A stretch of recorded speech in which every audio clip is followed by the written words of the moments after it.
ಮುಖ್ಯಮಂತ್ರಿಗಳು ಒಂದು ಕೋಟ್ ಮಾಡಿದ್ದು ಹೇಳಿದ್ದಾರೆ.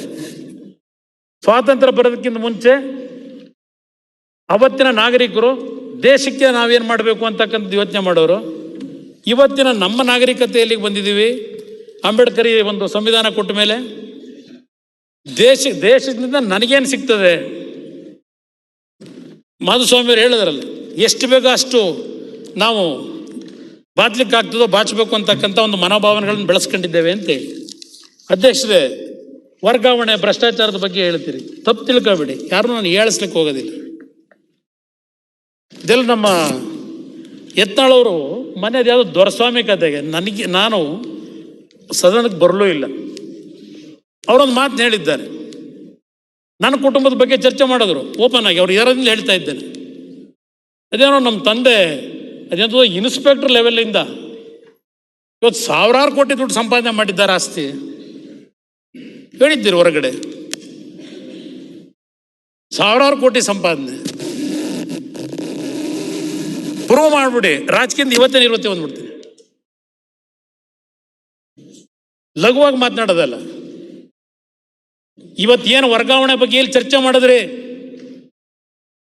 ನಾನು ಈ ರಾಜ್ಯದಲ್ಲಿ ಮೈತ್ರಿ ಸರ್ಕಾರದಲ್ಲಿ ಮುಖ್ಯಮಂತ್ರಿ ಇದ್ದಾಗ ಇವತ್ತು ನಿಮ್ಮ ಸರ್ಕಾರ ಬಂದು 2 ದಿನದಲ್ಲಿ 24 ಗಂಟೆನಲ್ಲಿ ಕೆಲವು ಪೋಸ್ಟಿಂಗ್ ಏನು ಕೊಟ್ಟಿದ್ದೀರಿ, ಹೆಸರುಗಳನ್ನ ಹೇಳಿಕ್ಕೆ ಹೋಗೋದಿಲ್ಲ ನಾನು. ಏನೇನು ಆಫರ್ ಕೊಟ್ಟರು ನನಗೆ, ಆಚೆ ಕಳಿಸ್ದೆ ಅವ್ರನ್ನ. ನೀನು ನನಗೆ ದುಡ್ಡು ಕೊಟ್ಬಿಟ್ಟು ನೀನು ಆ ಜಾಗಕ್ಕೆ ಬಂದರೆ ಆ ಇನ್ಸ್ಟಿಟ್ಯೂಷನ್ ಉಳಿಸ್ತೀಯ ನೀನು ಅಂತೇಳಿ ಆಚೆ ಓಡಿಸ್ದೆ. ಅಂಥವ್ರು ಇವತ್ತು ಎಲ್ಲೆಲ್ಲಿದ್ದಾರೆ ಗೊತ್ತಿದೆ ನನಗೆ, ಚರ್ಚೆ ಮಾಡ್ಲಿಕ್ಕೆ ಹೋಗೋದಿಲ್ಲ. ಹೇಳ್ಬೇಕು ಸರ್, ಅವಶ್ಯಕತೆ ಇಲ್ಲ. ಹೇಳಿದ್ದು ಆತ್ಮಾವಲೋಕನ ನಾವು ಮಾಡ್ಕೋಬೇಕಾದ್ರೆ ವಾಸ್ತವಾಂಶ ಏನಿದೆ. 2 ನಿಮಿಷ ಕೂತ್ಕೊಳ್ಳಿ.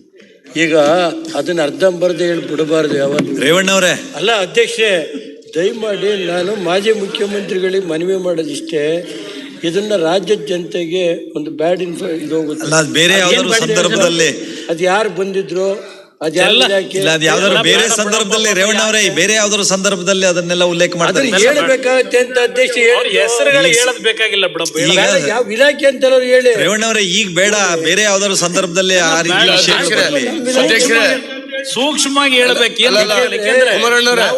ಅಧ್ಯಕ್ಷರೇ, ನಾವು ರಾಜಕಾರಣಿಗಳು ಈಗ ಸಂವಿಧಾನದ ಬಗ್ಗೆ ಮಾತಾಡ್ತಾ ಇದೀವಿ, ನಾವೆಲ್ಲರೂ ಮಾತಾಡಿದ್ವಿ. ಈ ಸಂವಿಧಾನ ಏನಾದ್ರು ಗಟ್ಟಿ ಆಗ್ಬೇಕು ಅಂದ್ರೆ ಮುಗುಮ್ಮಾಗಿ ಮಾತಾಡಬಾರದು, ಓಪನ್ ಆಗೇ ಮಾತಾಡ್ಬೇಕು. ಜ್ಞಾನೇಂದ್ರ, ಈ ಸಂದರ್ಭ ಅಲ್ಲ ಅಂತ ಅದು. ಈಗ ಈ ವಿಷಯದ ಮೇಲೆ ಮಾತಾಡ್ತಿದ್ದಾರೆ. ಈಗ ಮುಕ್ತವಾಗಿ ಮಾತಾಡ್ಬೇಕು. ಯಾತಕ್ಕೆ ನಾನು ರೆಫರೆನ್ಸ್ ಕೊಟ್ಟಿದ್ದು ಅಂದ್ರೆ, ನಾವೆಲ್ಲ ಮಾತನಾಡಿದ್ವಿ. ಈಗ 45 ಜನ ಮಾತನಾಡಿದ್ದಾರೆ. ಇವತ್ತಲ್ಲೆಲ್ಲೋ ಡಾಕ್ಟರ್ ಶ್ರೀನಿವಾಸ ಮೂರ್ತಿ. ಒಂದೇ ನಿಮಿಷ ಸರ್ ದಯಮಾಡಿ. ಯಾಕೆಂದ್ರೆ ಪ್ರಧಾನ ಮಂತ್ರಿಗಳು ಈ ರಾಜ್ಯದಲ್ಲಿ 10% ಸರ್ಕಾರ ಇದೆ ಅಂತ ಹೇಳಿದ್ರು.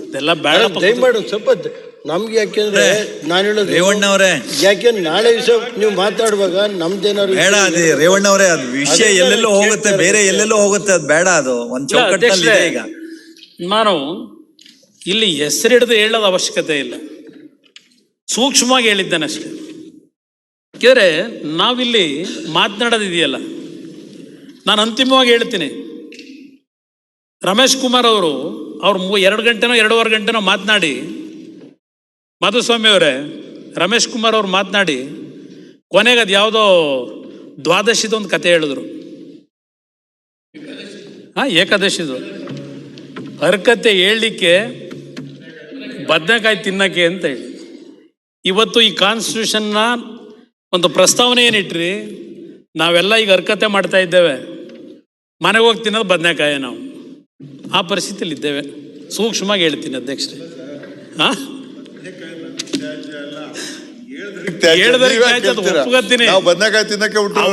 ಅವತ್ತಿನ ಅದು ಗಾದೆ ಮಾತೇನಿದೆ, ಇವತ್ತು ಬದಲಾವಣೆ ಆಗಿದೆ ಸ್ವಲ್ಪ. ಈಗ ಆವತ್ತಿನ ಗಾದೆ ಮಾತು ಇಲ್ಲಿ. ಅಧ್ಯಕ್ಷರೇ, ನಾನು